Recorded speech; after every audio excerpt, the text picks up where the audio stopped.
بسم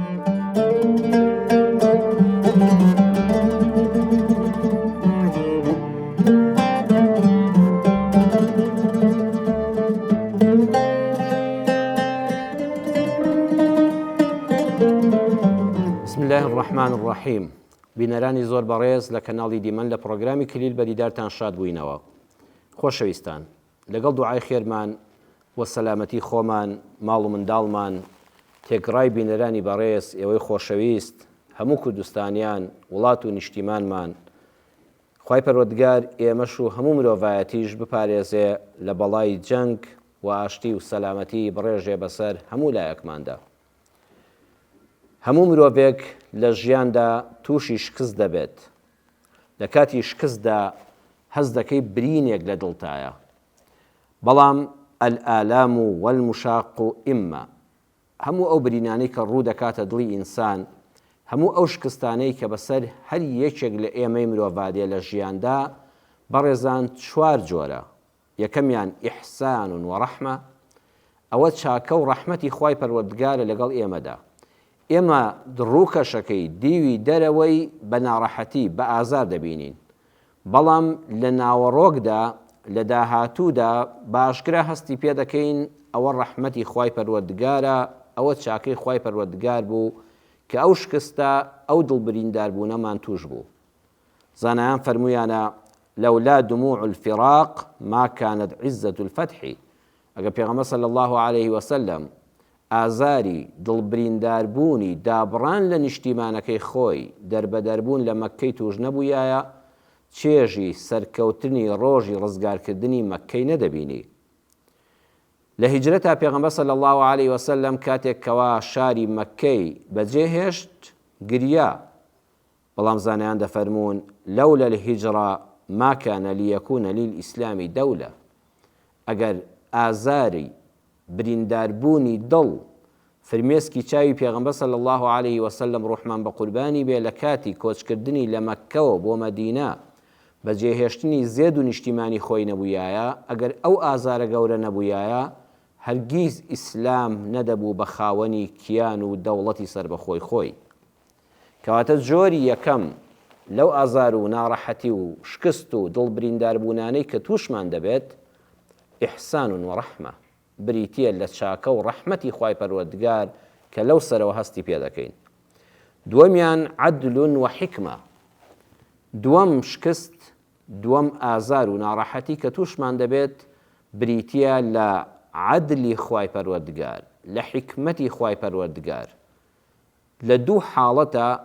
یەقینت هەبێ ئەوە بەرهەمی کردەوەی خۆتە،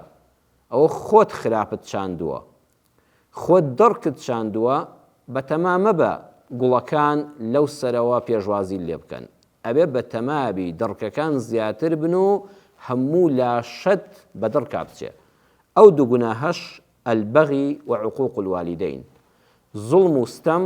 لەگەڵ ئازاردانی دڵی دایک و باوک. ستەمت لە هەر کەسێک کردبێ بە ئەندازەی بچووکی و گەورەی ئەو ستەمە دڵنیا بە دڕکێکت چاندووە، یەقینت هەبێت تۆوەکەیت چاندووە، لەوە ئەچێ ماوەیەکی کەم، لەوە ئەچێ ماوەیەکی زۆر، لەوە ئەچێ لە کۆتایی تەمەنتدا دڕکەکە دەڕوێ، گەورە دەبێ، ئەمجا نەگدانەیەک کۆمەڵە پەلوپۆ دەردەکە هەمووی دەچێتەوە بە گیانتدا. ستەم یەخەت پێدەگرێتەوە، ئەوە عەدلی خوایە. پێش ئەوەی بیگەیەنێ قیامەت ئەم دوو گوناهە هەر لە دنیادا باجەکەی دەدەی. ستەمکردن لە خەڵک. دووەمیان ئازاردانی دڵی دایک و باوک، ڕەنجاندنی دڵی دایک و باوک، دڵنیا بە خراپەت چاندووە، لەو سەر لە ژیانی خۆتا دەیبینیتەوە. سێمیان ئیسلاح و تەیهیئەة لخەیر یحصل بعدها. سێم ئازار کە تووشت دەبێ، سێم دڵشکان کە تووشی مرۆڤ دەبێ، خوای پەروەردگار خێرێکی تێدا داناوە،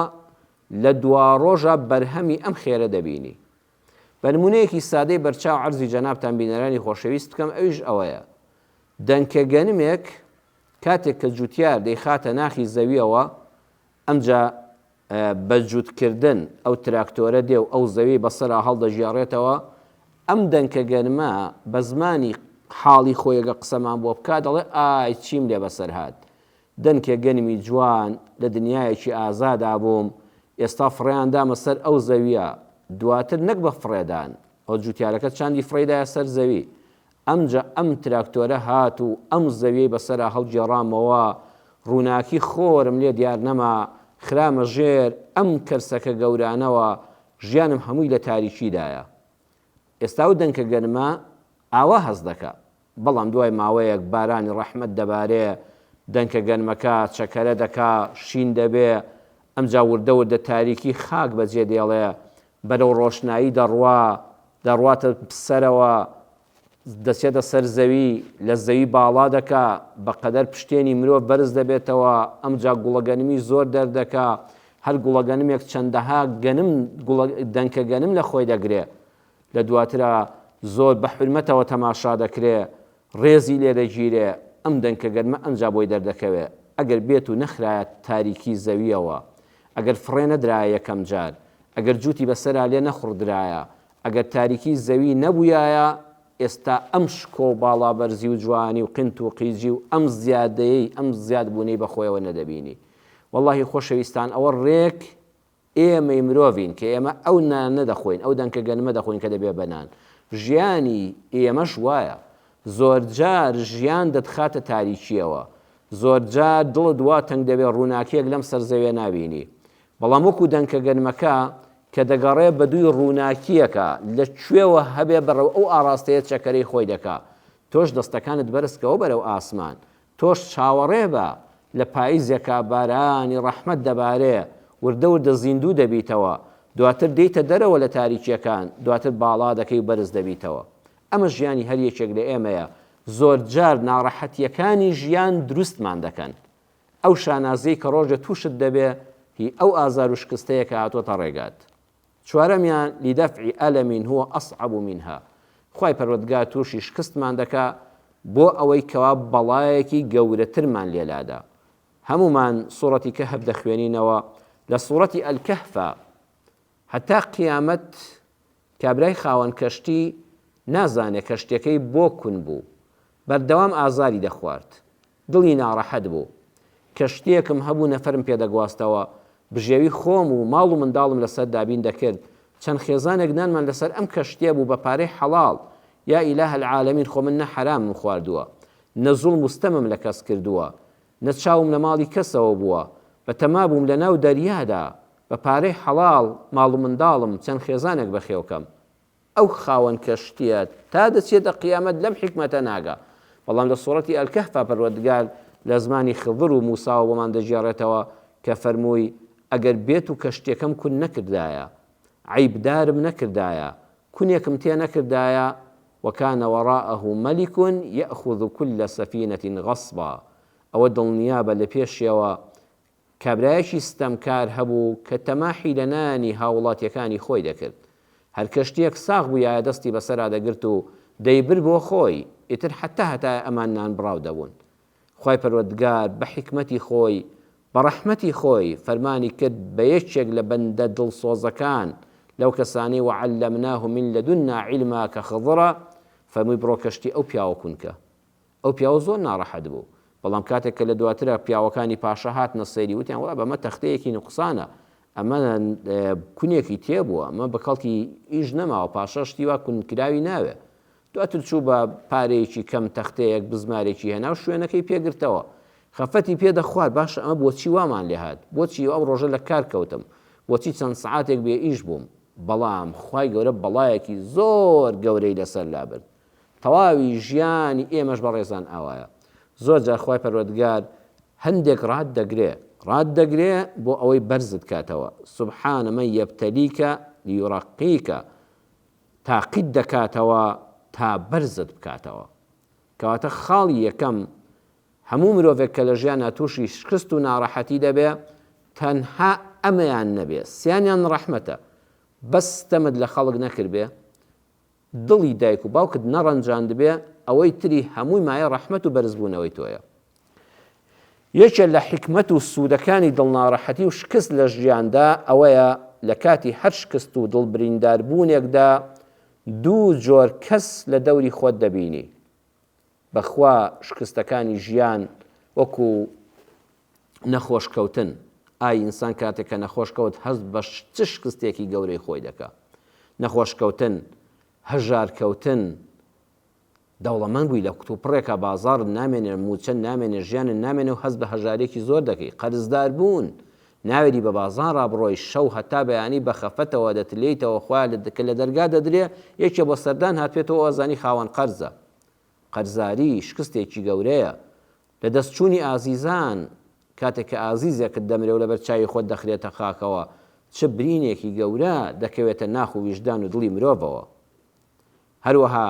دوورکەوتنەوە لە نیشتیمان، ئاوارەی و دەربەدەربوون،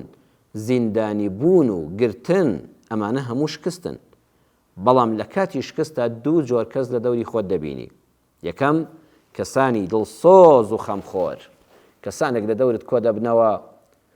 بەجێ ناهێڵن بە تەنیا، کەسانێکی دڵسۆز و خەمخۆرن، هیانە بە دوعای خێری بە کوڵ بە دڵ دوعات بۆ دەکا. دواکەیەرەوە نییە بەڕێتکە، ناوەڵە لە ناخی دڵەوە دەڵی یا ڕەبی خوا ڕەحم بەم برایم بکەی، یا ڕەبی خوا ڕەحم بەم خوشکەم بکەی. چەند دڵت بەو دوعایە نەخۆش دەبێت کە کەسێک لە ناخی دڵەوە دوعات بۆ دەکا. کەسانێکن لەو کاتی شکست و ناڕەحەتی و کەوتنەدا بە سەردان و دڵدانەوە لەگەڵتان سەردانت دەکەن. جا سەردان هەرەوە نییە کابرا بێ ئیش بێرە نەچی مۆلای فڵان کەس نەخۆشە ترەوە ئیشی نییە نازانە کات بەسەر بەچێت بۆ دڵدانەوە دەچێت. فڵان کەس شکستێکی مادی بەسەر هاتۆ تووشی زەرەرێکی گەورە بووە، فڵان کەس ئەولادێکی نەکبەتی تووشی زەرەری مادی کردووە. چەند کەسێکی وەکو جەنابتان دڵسۆزانە بۆ دڵدانەوە دەچن بۆ لای، بۆ دڵدانەوە دەچن بۆ لای، نەک بۆ کات بەسەر بردن، ئەوەی جنیە. ئەچن بە قسە خۆشەکانیان، بە دوعا خێرەکانیان، بە جێڕانەوەی هەندێک بەسەرهاتی کەسانی شکست خواردوو کە دوای چۆن هەستاونەوە دڵی دەدەنەوە. کەسانێک لە دەوری خۆت دەبینی بە هاوکاری مادی، کەسێک نەخۆشە کۆمەڵە کەسێکی وەکو جەنابتان دەچێت بۆ لای هەر یەکە لە ئاستی خۆیەوە مادەیەکی پێشکەش دەکا، پارەی عەمەلیات و خەستەخانە و ئەوانە کابرا پێویستی بەوە نابێت کەلوپەلی ماڵەکەی بفرۆشێ، پێویستی بەوە نابێت ئۆتۆمبیلەکەی بفرۆشێ، پێویستی بەوە نابێت بیر لە فرۆشتنی خانووەکەی و هەڵبچڕینی داخلەی منداڵەکانی بکاتەوە. ئەو هاوکاریە مادیەت قەت لەبیر ناچێتەوە کە لە کاتی شکستدا کۆمەڵی خەڵکی دڵسۆز لە خزم و دۆست و ناسیا و دیان و لە دەور دەبن و هاوکاری مادیت دەکەن. کەسانێکن بە نەسیحەتی خێر، تۆ کە تووشی شکست بووی لەوە چی ڕێگای ناتەندروست هەڵبژێری، بەڵام ئەوان نەسیحەتی خێرت دەکەن، ئەڵەن فڵان کەس ئاگادار بە، ڕاستە شکستی مادی تێناوە بەڵام پەنا بۆ ڕیبا نەبەی، ڕاستە لە کارەکە دوور خراویەوە نامبڕاو بووی دەرکراوی، بەڵام ئاگال لە دین و ئیمانەکەت بێ، پەلاماری کەسابەتێک مەدەکە خوا پێڕازی نییە کە قیامەتی لەسەر دادەنەی. ئەم نەسیحەتە خێرە زۆر لە پارەش گەورەترە. کەسانێک هەن هیممەتت بەرز دەکەنەوە، عەرزم کردن هیوا هەیە بەسەرهاتێکت بۆ دەژێڕێتەوە، هی خۆی لە کتێبا خوێن بێتەوە بەسەرهاتێکی بیسترا و بیندرا و هیممەتت بەرز دەکاتەوە. فڵان کەسیش هەبوو لە ئەو پەڕی دەوڵەمەندیەوە فەقیر کەوت، ئێستا بووەتەوە یەکێک لە دەوڵەمەندەکان، تر هیممەتت هەبێ. فڵان کەس خەریک بوو لافیتەیان بۆ دەنووسی، تەنانەت دکتۆر ئیزنی دابوو کە وەڵڵەهی مەسرەفی لێ مەکەن، ئێستا لە من و تۆ ساخترە و چەندەها ساڵ دوای دکتۆرەکە مردووە ئەم هەستا زیندووە، هاچاو لێ هیممەتت بەبەراکردەوە. فڵان کەس ئازیزی لە دەستدا، بەڵام ئەوە تا سەیری پێغەمبەری خواکە صلی الله علیه وسلم بەدەستی خۆی کوڕکچەکانی دەخاتە خاکەوە، تۆ پێشەواکەت پێغەمبەرە صلی الله علیه وسلم هیممەتت هەبێ، ڕازی بە قەدەری خوای گەورە. ئەو هیممەت بەرزکردنەوەی نایەڵێت تۆ بچەمی، نایەڵێت تۆ شکست بێنی، نایەڵێ بە چۆکا بچی. ئەم کەسانە کە ئاوا لە کاتی شکستا لەگەڵتان بەڕێزان هەرگیز لە بیرت ناچنەوە. ئەمانە بە کردار نیشانیاندای دۆستی کاتی تنگانن. دۆستی کاتی تنگانە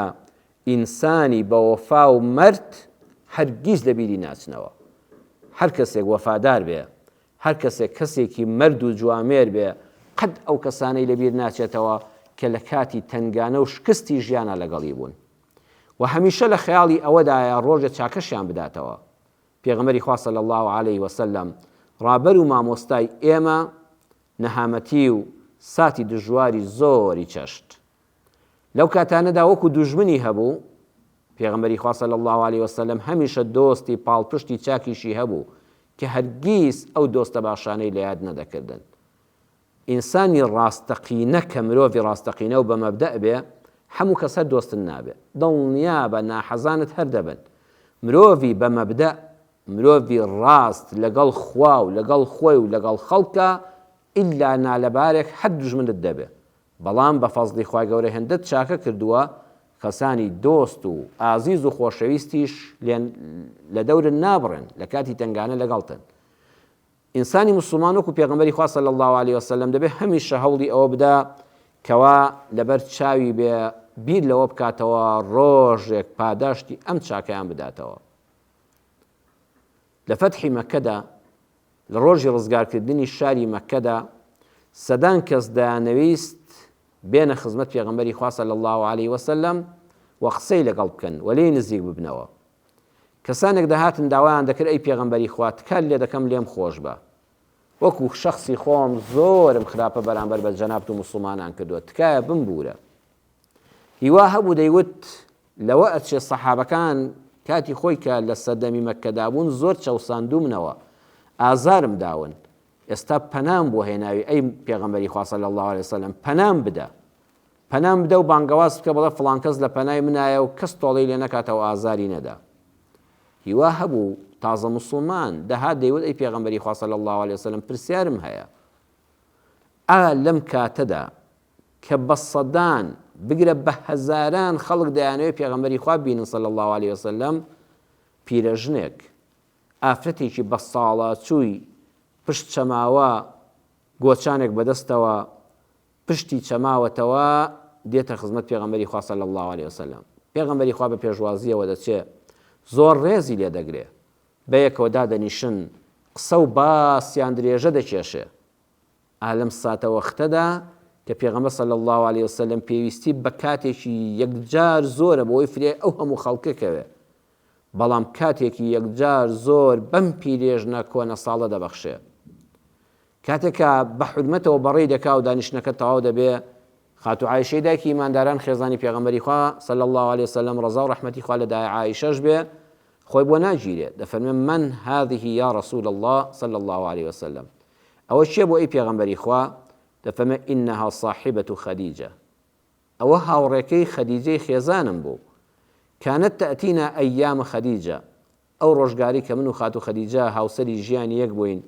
ئەم ئافرەتە زۆر سەردانی دەکردین، خۆشەویستی خەدیجە بوو. خاتو عایشە دەفەرمێ باسی چیتان دەکرد؟ پێغەمبەر صلی الله علیه وسلم فەرمووی كنا نتذكر الأيام الخوالي، بەخوا باسی ڕۆژە جوانەکانی سەردەمی خەدیجەمان دەکرد، بیرەوەریەکان، یادەوەریەکان، ڕۆژە جوانەکان، ساتە زەردەبەخشەکان، ئەو ڕۆژانەی کەوا لەگەڵ خەدیجە ئەم ئافرەتە بە تەمەنە دەهات بۆ لامان چ ڕۆژگارێکی جوان بوون. فغارەت عایشە، وەکو غیرەی ژنان کە حەقی خۆیانە، خاتو عایشە گڕی لە دەرونی بەربوو، وتی ئەما زلت تذكر هذه العجوز وقد أبدلك الله من هي خير منها، ئەمە نەبڕایەوە باسی ئەم پیرێژنە لە کاتێکە خوا زۆر لەو باشتری پێبەخشیوی، خوا لە خەدیجە باشتری پێبەخشی، مەبەستی خۆی بوو، ئیتر نەبڕایەوە ساڵ 12 مانگ تۆ بەس باسی خەدیجە دەکەیت. بەڕێزان دیقەت بدەن، خۆ قسەکەی خاتو عایشە زۆر ڕاستە. خەدیجە پیر بوو، خوای گەورە باشتری پێبەخشی، عایشە گەنج بوو. خەدیجە بێوەژن بوو، بەڵام عایشە کچ بوو. سێم لە ڕوخساردا عایشە زۆر لە خەدیجە جوانتر بوو، کەواتە خوای پەروەردگار کە خەدیجەی لێوەرگرتووەتەوە ئافرەتێکی جوانتری لە ڕوخسارە بە پێغەمبەری خوا صلی الله علیه وسلم بەخشیوە. خاتو عایشە کچی ئیمامی ئەبوو بەکرە، هاوڕێی هەرە دڵسۆز و نزیکترین کەسی ئومەت لە محەممەدەوە صلی الله علیه وسلم، لە پێغەمبەری خواوە صلی الله علیه وسلم، کەواتە خوای گەورە باشتر لە خەدیجەی پێبەخشی. بەڵام پێغەمبەر صلی الله علیه وسلم دەفەرمێن نا، لا والله ما أبدلنا الله من هي خير منها، نەسوێند بە خوا، سوێند بە ئەڵڵا، خوا قەت لە خەدیجە باشتری پێ نەبەخشیوە. بۆچی؟ لەبەر سێشت. یەکەم، واستنی حینە مەنەعنی الناس، دۆستی کاتی تەنگانەم بوو، ئەو وەختە یەک کەس نەمابوو پشتیوانیم لێ بکات لەم سەر زەویەدا، خەدیجە پشتی بەر نەدام، ماڵی زۆری هەبوو لە مێردەکانیەوە بۆی مابەوە، من کە خواستم من فەقیر بووم، ئەو بێوەژنێکی دەوڵەمەند بوو، ئەو کاتەی کەس نانێکی نەدەدامێ، دینارێکی نەدەدامێ، یارمەتیەکی نەدەدام، خەدیجە پشتی گرتم، پشتیوانی کاتی تنگانە و ناڕەحەتی ژیانم بوو، وەیە قەت لە یاری ناکەم، قەت خوا لەو باشتری پێ نەبەخشیوم.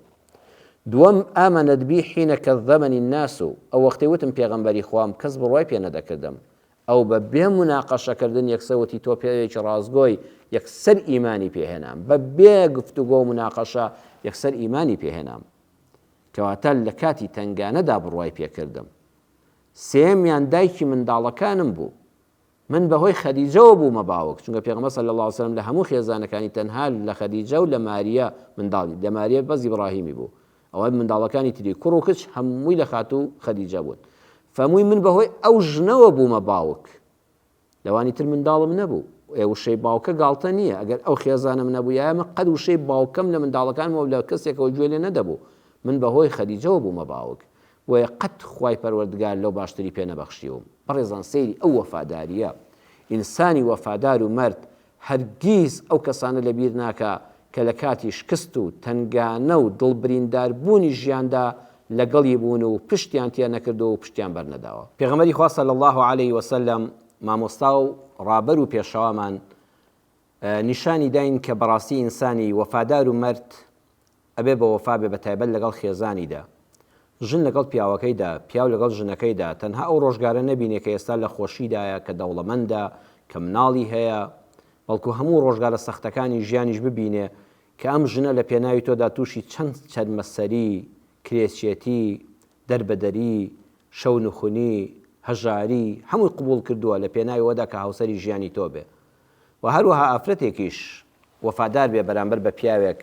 کە هەموو ژیانی خۆی تەرخان کردووە لە پێناوی ئەوەدا کە ئەم ژنە خۆشبەخت بێ، کە ئەم ژنە ماڵ و حاڵێکی هەبێ، هەز بە ئارامی و حەوانەوە بکە. پێغەمبەری خوا صلی الله علیه وسلم مامۆستا و ڕابەرمان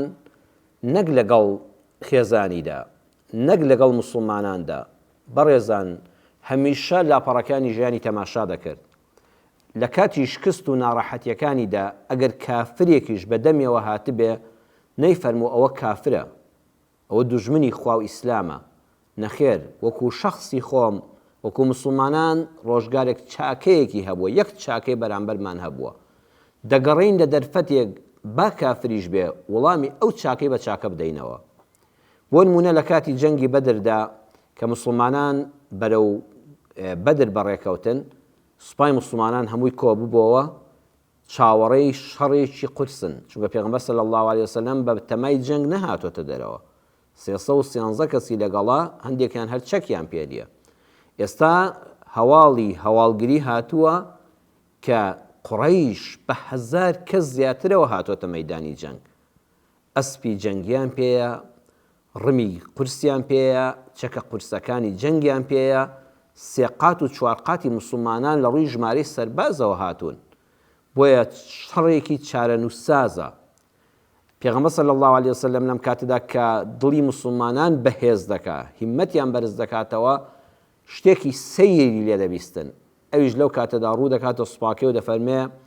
من لقي أبا البحتري بن هشام فلا يقتله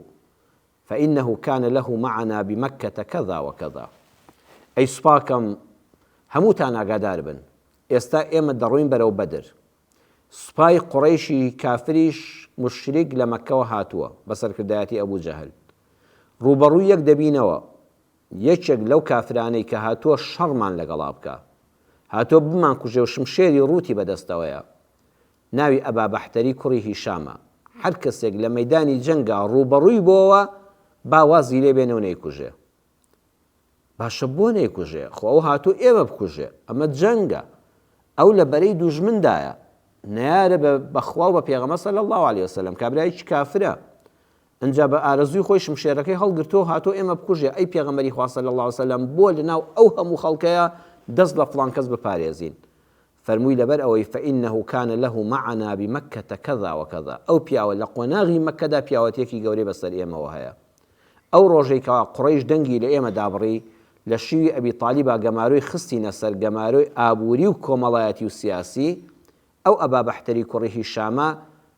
کەسێک بوو لەو چەند کەسەی کە ویژدانێکی هەرما بوو وتی وەڵڵاهی نامەردیە ئێمە ئەو هەموو خەڵکە کە ئیمانیان بە موحەممەد هێناوە کە خزمی خۆمانن کە کەسی خۆمانن کە هاوڵاتی خۆمانن ئەوە 3 ساڵە دەربەدەر و ئاوارەمان کردوون برسیمان کردوون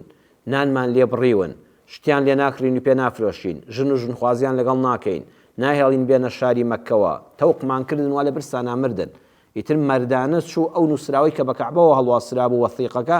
بیدڕێنێ کە چووسێکە مۆرانە خواردوێتی واتە هەڵوێستێکی مەردانەی هەبوو پێغەمبەر صلی الله علیه وسلم فەرمووی لەبەر ئەو هەڵوێستەی کە ڕۆژگاری تنگانە ئەو پیاوە جوامێریەکی لێبیندرا هەڵوێستێک و قسەیەکی لەسەر ئێمە هەبوو ئەمڕۆ هەر کەسێک بینی با نەیکوژێ لە دوای جەنگ سەحابەیە وتی ئەی پێغەمبەری خوا صلی الله علیه وسلم وەڵای ئەبا بوحتەری بۆم هات و لەبەری ڕام کرد وتم تخوا واز بێنە وەڵڵی پێغەمبەری خوا صلی الله علیه وسلم ئامۆژگاری کردوین کە نەتکوژین چونکە تۆ چاکت بەسەر موسڵمانانەوە هەیە بەسەر پێغەمبەری خوا وایە صلی الله علیه وسلم دەفەرمێن بەڵام ئەی پێغەمبەری خوا بەخوا وازی لێ نەهێنام ڕام کرد لەبەری شوێنم کەوت دڵنیا بە ئەگەر من ئەوم نەکوشتایە ئەو منی دەکوشت لە تاوی ڕوحی خۆم پەلامەرمدا و کوشتم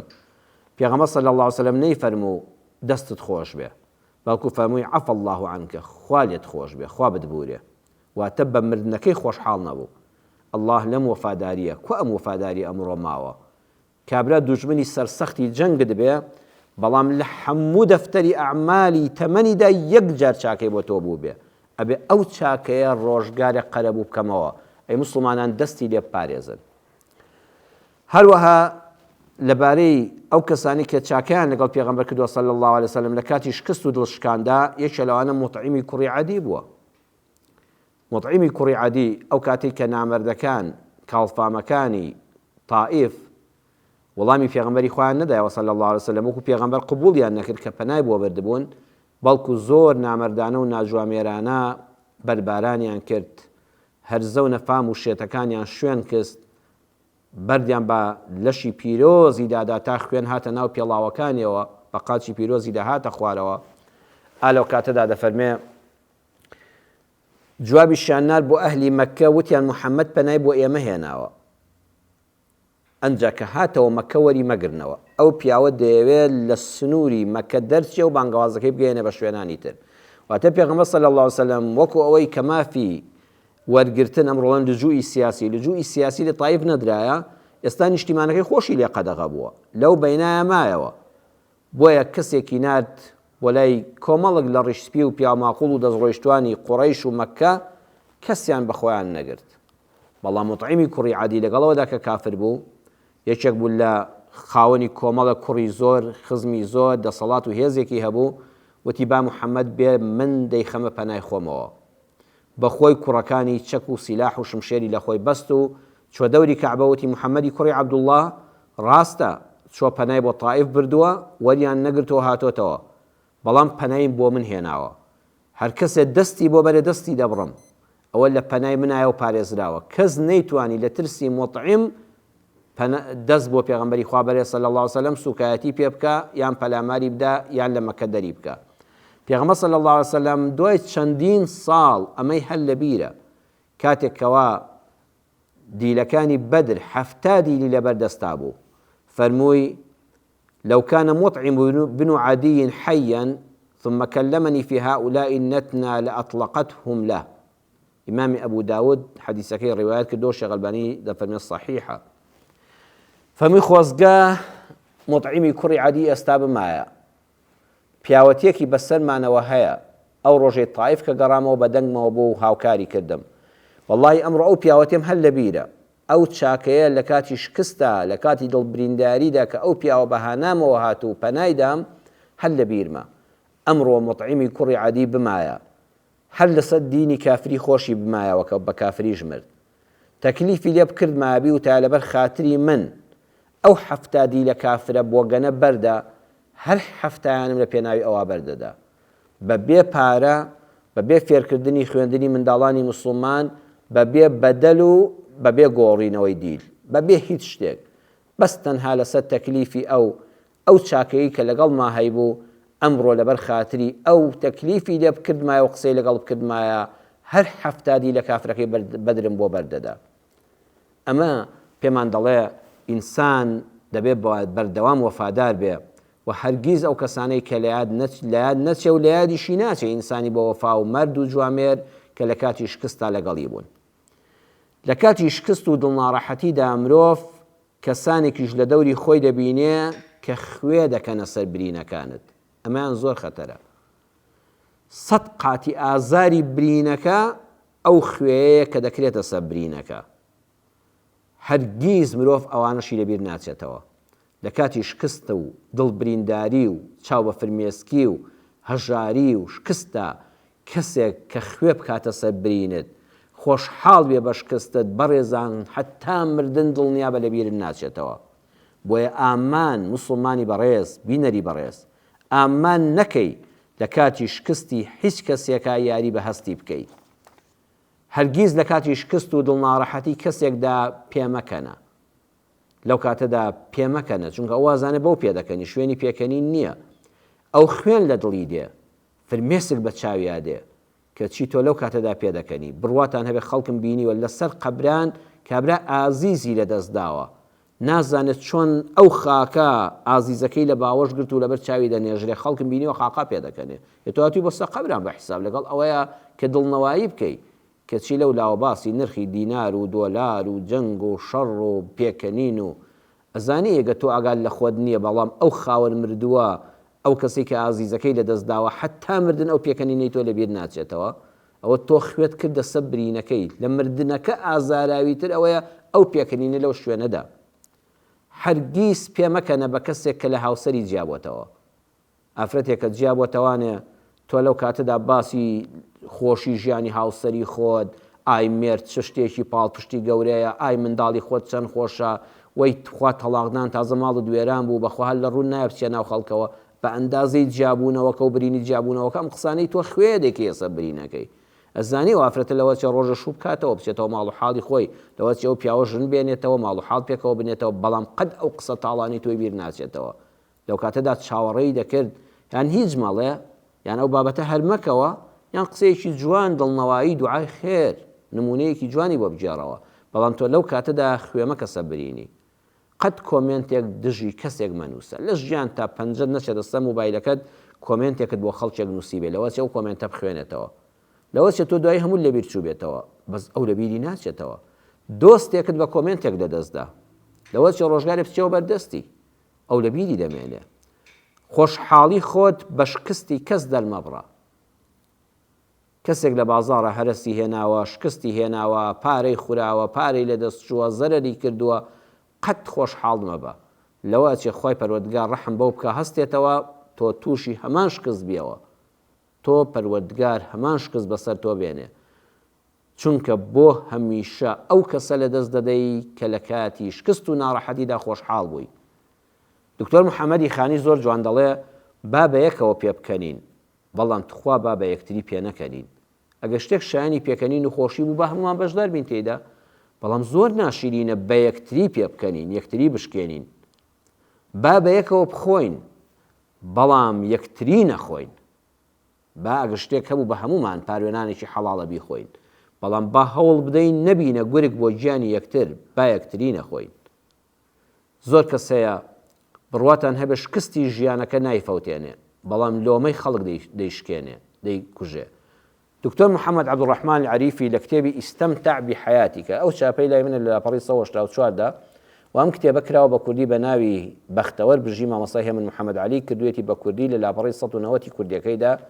باسی کابرایەک دەکات. دکتۆر محەممەد عەبدوڕەحمان العەریفی دەڵێ کابرایەک بوو ماڵ و منداڵێکی زۆری هەبوو هەژاری یەخەی پێگرتە بوو بۆ ڕزگاربوون لە هەژاری شارەکەی خۆی بەجێهێشت چووە شارێکی کەدا بوو بە سایەق شۆفێری تڕێلەیەک کابرایەک چەند تڕێلەیەکی هەبوو شۆفێری دەویست هەلی کاری ڕەخسان ئەم پیاوە چوو لە لای بوو بە شۆفێر. لەو کاتەدا کابرا شەو ڕۆژ بە ڕێگاو بوو وەکو ئەم برادەرانەی ئێمە کە ساقتان کرد و ئەوانە من زۆرجار لە ڕێگادایان بینم بەڕاستی بێ خۆتیان لێ پارێزی خوا لاماندا هیانە چەند ڕۆژێکە نەخەوتووە یعنی بەردەوام لە سنوورێکەوە دەڕوا بۆ سنوورێشکە پشوو بە خۆی نادا یان دوو شۆفێرنین یەکیان بخەوەیەکیان ئیم بێ زۆریان بە کرێ کار دەکەن کابرای خاوەنکاری دەڵێ بێ ئەمە لەم کاتەیە بگە ئەو پیاوەژێکێک بوو لەوانە چونکە خۆی خاوەنی ئۆتۆمبیلەکە نەبوو و بە سەعات کاری دەکرد و لە شارێکیکەوە ماڵ و منداڵێکی زۆری بەجێ هێشت بوو دەویست زۆرترین پارە کۆکاتەوە ئیسلاحەتی بە خۆی نەدابوو ستەمی لە خۆی کرد ڕاستە ستەمی لە بەرامبەرەکەش کرد چونکە شۆفێرێک کاتێک کە بە خەواڵویی شتێک لێ دەخۆڕێ هەستەم لە خۆی ناکە ستەم لە هەموو ئەو شۆفێرانە دەکات کە لەو سەر شەقامن هەمویان لە مەترسیدان بەهۆی ئەوەوە ئەڵێ ئەو پیاوە لە دەستی لە کاتێکە لە چەند چرکەیەکە کە چاوەکانی چوو بە سەر یەک ئۆتۆمبیلەکەی سوڕا و لە ئۆتۆمبیلە قەمەرەیەکی بچووکیدا و 3 کەسی خێزانێکی تێدا مردن کە بە ئاگادێتەوە سێریەکە قەمەرەیەک دەژێر ئەو ترێلەیەدایە ئەو شاحینە گەورەدا ئیتر هات ئەڵێ خەڵک کۆبوونەوە تەلەفۆنیان کرد بۆ ئەمبولانس بۆ ئیسعاف و بۆ پۆلیس و بۆ دەستگا ئەمنیەکان و هەموو کۆبوونەوە چوو لەسەر بەردێک دانیشتە بوو کابرا ئاوا دەستی خستبووە سەری خۆی سەری نزم کردبوو بە دڵنیایەوە بیری دەکردەوە لە ڕووداوەکە خوا پەمان پارێزێ لە مردنی 3 کەس عقوبەی خوای پەروەردگار خوێنی 3 کەس هاتووەتە ملی بینی دەکردەوە بێت چەند ساڵ لە زینداندا بێ منداڵە بچووکە هەژارەکانی داهاتنە بەرچاوی لەو کاتەدا ئەو منداڵانی کە ئەم بەتەما بوو سەری مانگ بڕواتەوە دیاریان بۆ بەرێ جلوبەرگێکیان بۆ بکڕێ خواردنێکیان بۆ بکڕێ ئێستا باوکیان نابینن مەگەر لە سژ نابیبینن بیری لە ژنە هەژارەکەی دەکردەوە کە چەند وەختێکی زۆرە بەجێ هێشتووە دەبێت دەوری دای باوکایەتیش ببینێ بۆ منداڵەکان ئێستا ئەم هەواڵە جەرگ بڕە ببینێ ئەبێ حاڵی ئەو خێزانە چۆن بێ ئەڵێ لەم کاتەدا کە ئەم کابرایە ئاوا سەری دەستی بگرتبوو بە سەری خۆیەوە و لەو هەموو نەهامەتانەدا بیری دەکردەوە لەو کاتەدا خەڵکەکە هەمووی دەڵێ دەمیان تێکردبوو دکتۆر محەممەد عەبدوڕەحمان عەریفی دەڵێ یەکێ دەیگوت کوڕە وەڵڵی حەق وایە ئەمە هەری ئەعدامی کەی باشترە وەڵڵاهی لەک جار 3 جار بیکوژیەوە لە جیاتی ماڵێکی وێران کرد 3 ئەندامی خێزانی کوشت ئەم ماڵەی وێران کرد یەکێ دەیگوت کاکەمانە سەر جادەیان ناخۆش کردووە یەکێ دەیگوت وەڵڵا بگەڕن لە سارەکە بزان مادەی هۆشبەر و تریاک و ئەوانەی بەکار نێناوە یەکێ دەیگوت بڕۆن بۆنی دەمیکەن چێڵە کاکە سەرخۆش نییە لە کاتێکە کابرا نوێش خوێنیش بوو دوور بوو لەوانە هەژاری وای لێ کرد بوو بێتە شۆفێر شاری وڵاتی خۆی بەجێ بێڵێ دەڵێ هەر یەکە شتێکی دەوت یەکێ ڕووی تێدەکرد وەڵڵاهی گوناحە تۆ شۆفێر بی وەڵڵاهی گوناحە حسوڵح لەگەڵا بکەن ئەو کەسە خوا بیگرێ کە بچە قسەی خێر بۆ ئەم زۆرە شۆفێرانە بکە ئەڵێ وەختێکیان زانی کابرا بەلا دەهات و کەوت کاتێککە چوونە سەری سەیەکان ڕۆحی دەرچووە یەکسەر ئەو هەموو قسەرە ناخۆشە ئەو هەموو سەرزەنشتە ئەو هەموو لۆمەیە کابرا مێشکی کۆیلەکەی سوتا و بەلا دەهات و مرد جا دکتۆر لەوێدا دەڵێ ئەو قسانە کابرایان کوشت ئەو قسانە ئەو هەموو سەرزەنشتن لەو کاتی برینەدا برینێکی زۆر گەورە لە جەستەی دایەتی لە دڵیایەتی ئەمانە هەر یەکە مستێ خوێ دەکردە سەری ئازارەکە ئەوەندە بەهێز بوو خۆی بۆ نەگرت و بەلا دەهات و مرد زۆر جار کەسێک شکستێکی بەسەرا دێ لە هاوسەری جیا دەبێتەوە کچەکەی پەنا بەخوا بۆ دێتەوە بۆ ماڵەوە بە بێوەژنی کوڕەکەی ژنەکەی تەلاق داوە و ماڵوێران بووە شکستی مادی بەسەرا هاتووە بازاڕ و دوکانی نەماوە ئتر بە هەر حاڵێک ئازیزێکی لەدەستداوە خوا سەبووری دەدا بەڵام زمانی خەڵک ناهێڵێ خەڵک ئەوەندە سەرکۆنەی دەکەن ئەوەندە تعلیق و توانجی لێ دەدەن ئەوەندە لە سۆشیال میدیادا لەسەری دەدوێن تەحمل ناکە یان دەمرێ و دەیکوژێ یان دەیکەن بە دڕندە ئیتر دەڵێت تەواو ژیان خۆشیێکی تێدا نەماوە ژیان جوانێکی تێدا نەماوە زۆری ئەوانە دەبنە دڕندەیەک ئیتر بەزەیان بە هیچ کەسێکا نایەتەوە بۆی ئاگامان لە خۆمان بێ لە کاتی شکستە هەوڵ بدە ئەوەندە دۆستت هەبێکە لە دەورت بن و ئەو کەسانی کە لە شکستە لە دەورت بوون هەرگیز لە یادیان مەکە و خۆشمان بپارێزین خوا ڕەحممان پێ بکە و وریای خۆمان بین بە وشەیەک بێ بە کۆمنتێک بێ بە زەردەخەنەیەک بێ جار هەیە زەردەخەنە لە مووقیفێکا وەکو فیشەشێک دڵی کەسێک دەبڕێ ئاگادار بە خوێ مەکەسە برینی کەس و بە شکستی کەس دڵخۆش مەبە داواکارم خوای پەروەردگار لە دینەکەی خۆی باشتر شارەزامان کە ژیانێکی تەندروست و بێکێشە بەرینە سەر و دڵنەوایی کەسانی شکست خواردوو بین و خوا لە کاتی شکستەکانە خۆی بەهانامانەوە بێ و لە دۆستی ئازیز و کەسی باش بێبەشمان نەکە خوای پەروەردگار بمان پارێزێ لەوەی کەوا ببینە مای ئازار و دڵناڕەحەتی ببینە ژەهر نەبین بە شەکری ژیان بۆ خەڵک و لە جیاتی زەردەخەنە ئازار بخێنە دڵەکانەوە خوا ڕەحم بە منیش و بە ئێوەش و هاوکارانیشم کە لەم بەرنامەیەدا سوپاستان دەکەم کە بینەری بەرنامەکەمان بوون تا پرۆگرامێکی تری کلیل بە پەروەردگارتان دەسپێرم وەسەلام عەلەیکم وەڕەحمەتوڵڵاهی وبەڕەکاتوه